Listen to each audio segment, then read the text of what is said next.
Point था कि जो सॉफ्टवेयर था वो स्लो था, इस कारण से लोगों को आवेदन करने में असुविधा होती थी। तो इसके संबंध में विभाग द्वारा अवगत कराया गया है कि इस समस्या का भी काफ़ी हद तक समाधान हुआ है और वर्तमान में एक इसका अपग्रेडेशन और हुआ है कि जो भी लाभार्थी हैं जब वो अपना वो अपलोड करते हैं तो एक OTP उन्हीं के नंबर पे आता है, जिसके उसके बाद वेरीफाई करने के बाद ही आगे की कार्रवाई होती है, जिससे इसमें कोई इस तरीके की गलतियाँ ना होने पाए।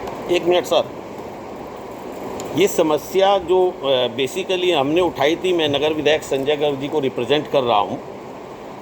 ये समस्या जो थी इसमें सॉफ्टवेयर के स्लो होने की समस्या नहीं थी सर।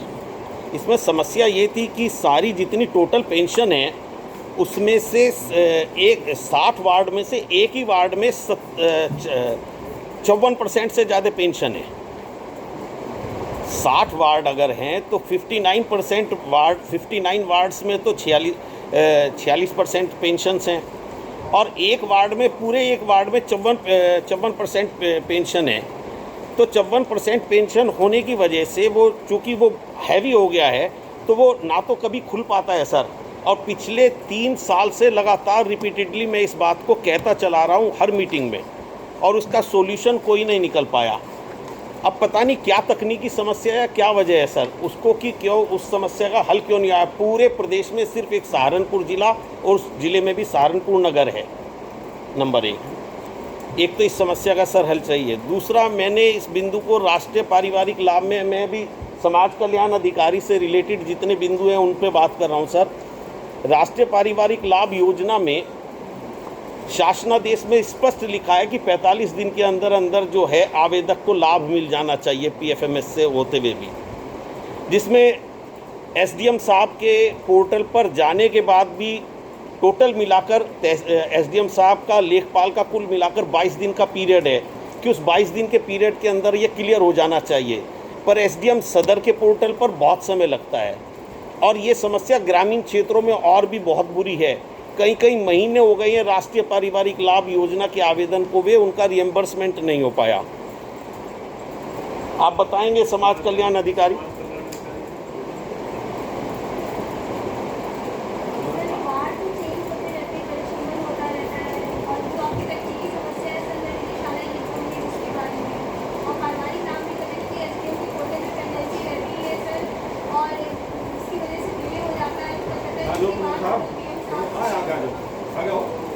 पर ये है ना कि जैसे पिछली मीटिंग में ये समस्या आई थी, पिछली मीटिंग से लेकर अभी तक जो आप बता रहे हैं जो पारिवारिक लाभ योजना की पेंडेंसी थी उस समय कितनी पेंडेंसी थी, आज की क्या स्थिति है?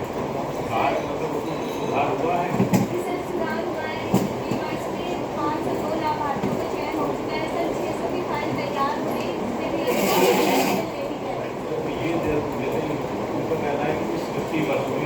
जी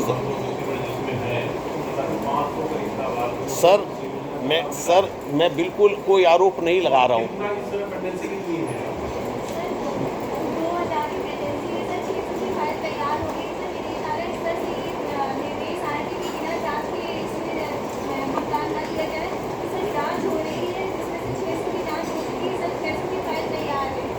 सर मैडम बिल्कुल नई आई हैं, मैं कोई वो नहीं लगा रहा हूँ, लेकिन जिनको कोरोना पीड़ित हैं, जिनकी कोरोना वायरस से डेथ हो गई है सर, और उनके लाभार्थी उन तक का नहीं हो पाया है राष्ट्रीय पारिवारिक लाभ योजना में। एक दूसरी समस्या एक बहुत अजीब समस्या आई थी कि एक सज्जन की मृत्यु हो गई 5/5/2021 को। 34 साल का लड़का था, उसकी मृत्यु हो गई सर। 34 या 44 साल का था। सदमे में नेक्स्ट डे उसकी पत्नी की भी मृत्यु हो गई। कोरोना से उसकी PGI में मृत्यु हुई, नेक्स्ट डे उसकी पत्नी की भी मृत्यु हो गई। मैं समाज कल्याण अधिकारी महोदया से मैंने फ़ोन किया था, ये जानना चाहा कि क्या इनको राष्ट्रीय पारिवारिक लाभ योजना का उनके जो बच्चे हैं उनको 1 लाभ मिलेगा या 2 का भी मिल पाएगा, एक चीज़। और इस तरह के जो बहुत ज़्यादा संवेदनशील केसेज हैं सर, उनको अलग करके अगर देखा जाए तो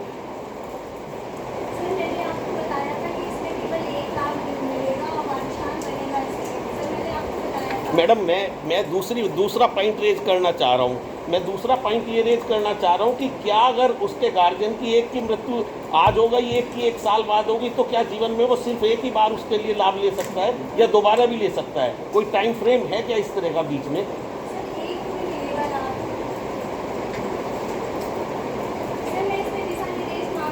जी जी जी जी, ये बात है मैडम, दिशा निर्देश मांगने, उसमें अगर दोनों को लाभ मिल जाए, बहुत गरीब लोग हैं। जी जी सर, जी सर। एक सर मैंने एक इसी में राष्ट्रीय पारिवारिक लाभ योजना में ये बिंदु रेज किया था कि इसमें अमाउंट सर 30,000 का रिएम्बर्स होता है, और अधिकांश जो है गरीब लोग हैं, और गरीब लोग होने की वजह से वो 30,000 का जो अमाउंट है वो रिएम्बर्स नहीं हो पाता जनधन के खातों में, क्योंकि उस पर 10,000 की बाढ़ लगी हुई है ट्रांजेक्शन की। तो वो पीएफएमएस सर्वर जो है उनका वो रिजेक्ट कर देता है। उन लोगों को पता ही नहीं है, लगभग इनके यहाँ से जो आते हैं बहुत बड़ी संख्या में पीएफएमएस से रिजेक्ट होके आते हैं। क्या ये इस चीज़ को नहीं बता सकते या सॉफ्टवेयर में कुछ इस तरह का करें? जी बताओ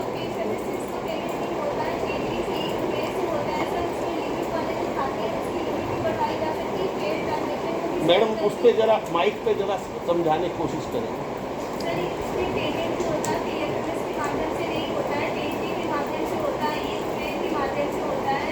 30,000 का जी।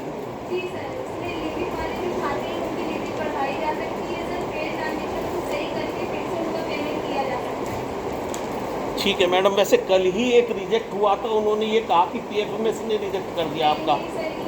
मैम आपका जो स्टाफ देखता है, मैं निरंतर इन चीज़ों को मैं बहस नहीं कर रहा हूँ, सिर्फ आपके संज्ञान में ला रहा कि कहीं एरर है तो उन्हें रिमूव किया जाए। जी ये विभाग ने आज क्वेश्चन दिया भी है जो अनुपालन है। जी जी सर, विभाग ने ये लिखा भी है कि वो सबको सूचित भी करते हैं। जी सर, सारी चीज़ों पे गौर करता है जी सर। जी, इसमें अब मेरा जिला प्रोबेशन अधिकारी हैं, जिला प्रोबेशन जी, अच्छा, जिला प्रोबेशन अधिकारी महोदय, ये जो मुख्यमंत्री बाल सेवा योजना है, इसमें लगभग 150 से ज़्यादा ऐसे हुए हैं जो अनाथ हो गए बच्चे, या जिनके पिता या माता में से किसी एक की पालक की मृत्यु हो गई। तो उसकी 50 से ज़्यादा केसेस ऐसे हैं जिनके आवेदन रद्द कर दिए गए, जबकि उनके पास कोविड पॉजिटिव का सर्टिफिकेट भी है। और वो जी सर, अगर आप कह रहे हैं 50 से जो ज़्यादा रद्द कर दें, कोई स्पेसिफिक मामला हो तो आप बताइए। हाँ सर, ये क्या नियम जनरली क्या है इसमें पहले क्या था? जी सर, जब ये बाल सेवा योजना आई थी, जी जी, इसमें कोरोना पॉजिटिव, कोविड पॉजिटिव जो है आवश्यक था। जी जी, अब जो है अभी पिछले 10 दिन पहले ही जी जी, बांग्लादेश के द्वारा जी जी, सामान्य योजना है सर। उसमें ये सामान्य योजना जी जी, उसमें ये पर सामान्य योजना में प्रतिबंध ये है कि केवल 2 बच्चों को ही इसका लाभ मिलेगा। जी, अब वैसी कोई समस्या नहीं है। अब चाहे कोविड डेथ हो या नॉन कोविड डेथ हो, जी सर, 1 मार्च 2000 से 2020 से लेकर और अभी तक जबकि कोरोना काल चल रहा है, जी जी, जी जी, उस समय तक अगर कोविड डेथ है उसके पेरेंट्स को भी मिलेगा, नॉन कोविड डेथ है तो भी मिलेगा। जी जी, तो अब पहले जो रिजेक्ट किए गए वो भी कहीं ना कहीं पात्रता की श्रेणी में आ जाएंगे। सर दोनों के अमाउंट में बड़ा डिफरेंस है। अब जो भी डिफरेंस तो ही है। जी जी, सीधी सी बात है कि कोरोना पॉजिटिव अगर प्रमाणित है, प्रमाणित होने के लिए या तो एंटीजन टेस्ट से जो प्रमाणित होगा, जी, या आरटीपीसीआर रिपोर्ट से जो प्रमाणित होगा, जी जी, ब्लड टेस्ट से जो प्रमाणित, जी जी जी जी, 3 तरीके हैं जी, 3 तरीके के द्वारा 14 कोई तरीका नहीं है। ठीक सर, कोई कंफ्यूजन नहीं जो है रहना चाहिए। और मैं जरूर डीपीओ साहब आपकी जो जितने भी जनप्रतिनिधि हैं सबको क्लियर कर बता दीजिए, तो लिखित में भी आप इनको सूचित कर सकते हैं। ये शासना देने से अपने शासन देश में ये व्यवस्थाएँ हैं ताकि कोई किसी तरह की कोई गलतफहमी इसमें ना रहे। ठीक सर। दिव्यांगजन कल्याण अधिकारी से हमने मोटराइज्ड ट्राईसाइकिल के लिए बात क्या कहा था सर।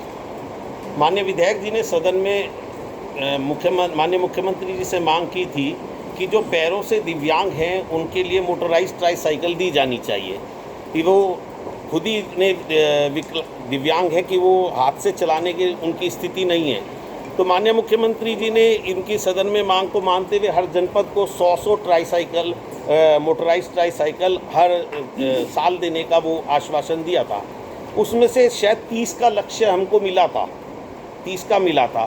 तो उस पर जो 80% दिव्यांग है सर पैर से, उनको मेडिकल टीम उसकी जांच करके आरटीओ ऑफिस से जांच वगैरह होके वो सब कुछ होना था। सर दिव्यांगजन कल्याण अधिकारी बता पाएंगे इसमें क्या स्टेटस है इस समय? मैडम आवाज़ नहीं आ रहा। सर जनपद से अब तक 63 लोगों की जो सूची है दिव्यांगजनों की सर निदेशालय प्रेषित की जा चुकी है जी। और इसमें सर पूर्ण जो जमावी थी उसमें ये था कि जो 25,000 की धनराशि थी वो विभाग को वहन करनी थी और थोड़ा शेष जो है माननीय जनप्रतिनिधि की निधि अथवा दिव्यांगजन द्वारा स्वयं थी। मतलब कोविड के कारण निधि भी स्थगित हो गई और कोरोना काल का इसमें सर शासन की नियमावली संशोधित होने के लिए सर यही भी है कि सर पूरी जो धनराशि वो विभाग द्वारा वहन कर दी जाएगी। तो संशोधन जैसे हमें प्राप्त हो जाएगा अगली कार्रवाई इसमें सर कर दी जाएगी। मैडम हमें अवगत करा दें। जी बिल्कुल। सभी जनप्रतिनिधि निधियों से आप इसे अवगत करा दें। मैडम ब्लॉक प्रमुख आई है तो आप यहाँ बैठो, यहाँ मैडम को इधर लेके आया। मुजफ्फराबाद के भी ब्लॉक प्रमुख क्यों नहीं आगे ले? और मुजफ्फराबाद के ब्लॉक प्रमुख भी बैठे हैं, आप भी आगे आ जाओ।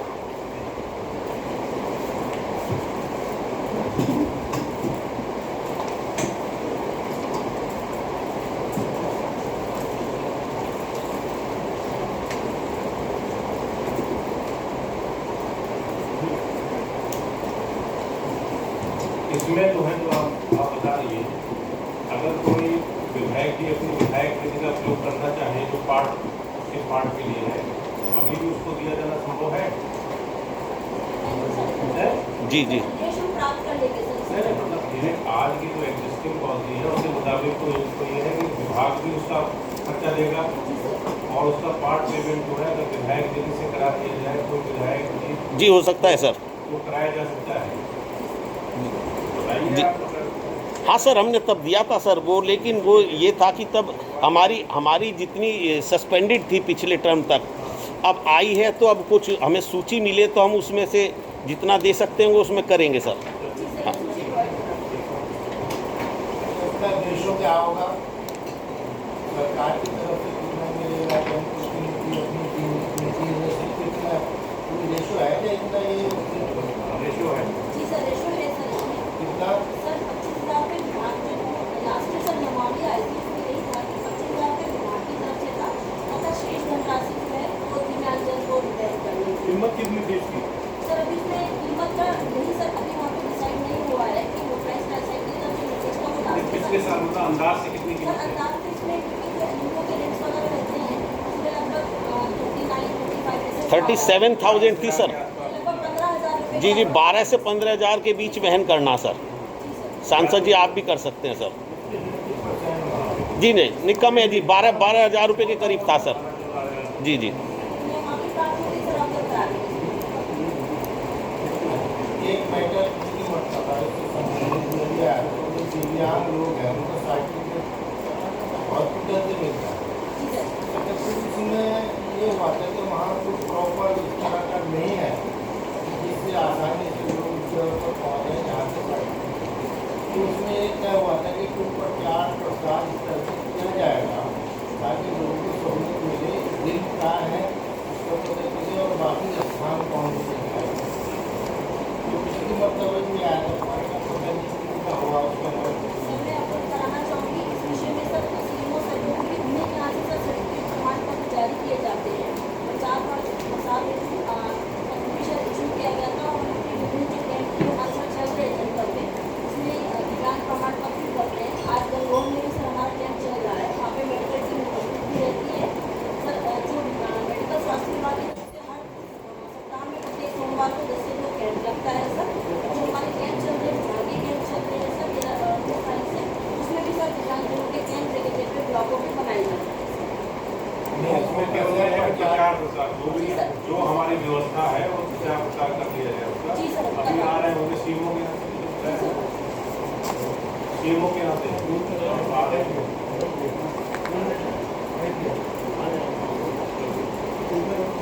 अगला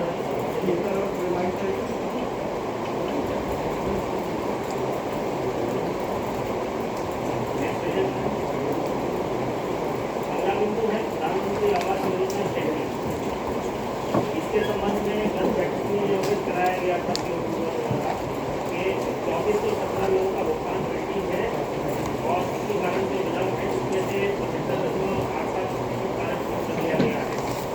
वर्तमान जो स्थिति बिंदु के सापेक्ष है 15 जुलाई 2021 तक 19,500 लाभार्थियों को किस सुविधा द्वारा दी जा चुकी है। 16,260 लाभार्थियों को दी जा चुकी है और 10,691 लाभार्थियों को किस्त दी जा चुकी है और इनमें से 12,891 लाभार्थियों ने अब तक अपने आवास का निर्माण शुरू कर दिया है और इनकी जियो टैगिंग और किस्त जारी करने की कार्रवाई जैसे जैसे इनका स्तर होता जाता है उसके लिए अवमुक्त करके चले जा रहे हैं। एक विभिन्न आवासों की सूची चाही गई थी तो जो भी संबंधित महानुभावों को वो सूची उपलब्ध करा दी गई है। एक बिंदु ये उठा था कि अपात्र लोगों को आवास आवंटित किए जा रहे हैं तो इन सभी लोगों का सत्यापन कराया जाता है और जो बताया गया है उसमें यदि अपात्र की स्टैंड की सूचना आई है तो इनके द्वारा जो भी संबंधित अवर अभियंता और जो अन्य युवक जो इसमें इन्वॉल्व थे उनके खिलाफ विभाग ने प्राथमिकी भी दर्ज करा दी है। तो ये इनके द्वारा सूचना दी गई है इसमें यदि कोई सुझाव हो। सर ये सूची जो थी प्रधानमंत्री आवास योजना शहरी की हम लोगों ने मांग की थी और हमें पीओ डूडा साहब से मिल गई थी। जो सूची मिली है पीओ साहब उसमें 2367 लाभार्थी हैं और यहाँ लाभार्थी जो लिखे हैं स्वीकृत आवास या लाभार्थी जितने भी हैं उनकी संख्या बहुत ज़्यादा है। इसमें जो विसंगति है इसका क्या कारण है? कराना चाहूँगा जिस टाइम तक आप आए थे जी हमारी प्रगति थी आपका काफ़ी समय पहले आए थे 4-5 महीने पहले जी प्रगति तो माह में हमारी सब बढ़ती रहती है और जो हमने आज सूची जो सबको उपलब्ध कराई है जी जी हमारे वार्षिक लक्ष्य जो 16,862 के सापेक्ष है। जी नहीं सर पीओ सर बात ये है कि उस दिन अगर 4-5 महीने के अंदर क्या 13-14 हज़ार लाभार्थी एकदम बन गए सब उनका हो गया आवास कंप्लीट 13-14 हज़ार का। सर हमारा जो वार्षिक लक्ष्य है जैसे 16,862 जी। लेकिन हमारा जो स्वीकृत आवास है वो 727 है जी जी तो उसमें जब हमारे सर पिछले 4 महीने पहले भी सर काफ़ी भुगतान हुए करीब 7,000 लोगों के हुए हैं। अच्छा इस माह में भी हमारे 4,000 के हुए हैं। इस माह में भी हमारे करीब 1,600 के हुए हैं और परसों सर हमने जो DFN जो जी जी रखा है जी जी 7,000 लोगों का कर रखा है तो भी इस माह में हमारा अपडेट हो जाएगा उनके खातों में पैसे पहुँच जाएंगे। मतलब ये है कि पिछले 4 महीने के अंदर 12-14 हज़ार लाभार्थी आपने सैचुरेटेड कर दिए। अच्छा एक पीओ साहब ये जो सैकड़ों आवेदक हैं जो आपने हमें इसमें PDF दी थी उसमें उनके एड्रेस के साथ 0 लिखा है। 0 एड्रेस ही नहीं है उनका, उनके एड्रेस की जगह पे 0 लिखा है, ऐसा क्यों हुआ? सर जब आए थे मेरे पास लेने के लिए सर हमने एक्सेल में से निकाली थी हम सर खूब पढ़े जब हमने कंप्लीट कर लेते हैं सर उसके सारे डॉक्यूमेंट्स के बाद तब सर हम एक्सेल में बनाते हैं। जिस दिन सर आए थे उस दिन जो हमने जितनी है लाभार्थियों के नाम की सूची उसमें प्रदान की थी सर। उसके बाद फाइल कंप्लीट होने का तो जब हम उसका हम भेज देते हैं वहाँ पर सर अपडेट करा देते हैं तब उसकी सबसे पहले पूरी सूची विद एड्रेस और विद जियो टैग विद उसके फोटोग्राफ पीओ सर सैकड़ों ऐसे आवेदक हैं जिनके नाम के आगे सिर्फ रोड लिखा है, खाली रोड या हलालपुर रोड या दिल्ली रोड या मानकमऊ रोड, इनकी संख्या सैकड़ों में है सर। और सर लगभग 36 या 40 के करीब ऐसे आवेदक हैं जिन्होंने एक ही टेलीफोन नंबर से अपना आवेदन किया है। तो अगर मैं आपके संज्ञान में ला दूं इन बातों को तो जरा आप उन्हें करेक्ट करा लें। हाँ मैं आपके संज्ञान में ला कर दूँगा। ठीक सर। ये सूची हमें भिजवा देना हमें। हाँ इसकी अब सर ये इस पे हाँ करंट जो सूची है सर बैठे हैं सामने, आपको जो परमिशन लेनी है ले लीजिए।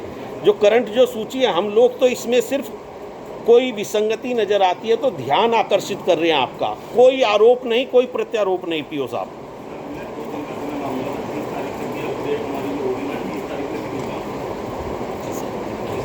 इसमें आरोप प्रत्यारोप का उतना खतरा नहीं रह है। इसमें क्या है, सर। समस्या कहाँ पे? जी सर। कई बार ऐसा रहा कि उस सूची का लोगों ने दुरुपयोग किया। जी सर। दुरुपयोग का कहीं सूची वो दूसरे के पास चली गई, किसी के दूसरे के हाथ तक जी सर। उन लोगों ने अपना घूमने लगे, क्रेडिट लेने वाले जी सर। मैंने आपको दिला दिया जी। है, उसका दुरुपयोग ना हो। हाँ, इसीलिए सर हमने लाभार्थियों की मांगी थी, उनकी उनसे जो स्वीकृत हो गई वो नहीं मांगी। जो लाभार्थी जो इन्होंने सैचुरेटेड कर दिए उसमें तो सैचुरेट कर दिया। हाँ जी, उनकी मांगी थी। हाँ हाँ, ठीक है। इसका सत्यापन कैसे कराते हैं आप? सत्यापन नगर निगम के द्वारा होती है हमारे महानगर में सर, और नगर पालिकाओं में समिति के द्वारा होती है। वहाँ से सत्यापन होकर हमारे को मांग लाते हैं। और गाँव में इसमें क्यों साहब जो नगर निगम क्षेत्र से लगती हुई कॉलोनियाँ हैं और देहात में इसका मेरे ख्याल 1.5 लाख है और नगर निगम में 2.5 लाख है। हमारे यहाँ तो शहरी आवास में 2.5 लाख। अच्छा, और जो देहात का क्षेत्र पड़ता है नगर निगम के बाहर का क्षेत्र, 1,20,000 इसमें 1,20,000 है। तो जो साथ लगती हुई कॉलोनियाँ है उसमें ऐसी समिति आ रही है कि वो कुछ लोग तो नगर निगम में शामिल हो रहे हैं एक ही कॉलोनी के, और कुछ लोगों को जवाब ये दिया जा रहा है कि आप नगर निगम की सेवा में नहीं आते हो। जो हमें नगर निगम के हाउस टैक्स की रसीद या बेनामी की रसीद दिखाते हैं उसमें तो हमारे नगर निगम मतलब ये हो तो उस कॉलोनी में सरका हो जाए और ना हो तो एक का ना हो। ठीक है। ये समस्या है, कुछ कॉलोनियाँ ऐसी हैं जिनमें कुछ लोगों का हाउस टैक्स है, कुछ का नहीं है। हमें तो डॉक्यूमेंट के लिए हाउस टैक्स की रसीद नहीं है, एक ही कॉलोनी में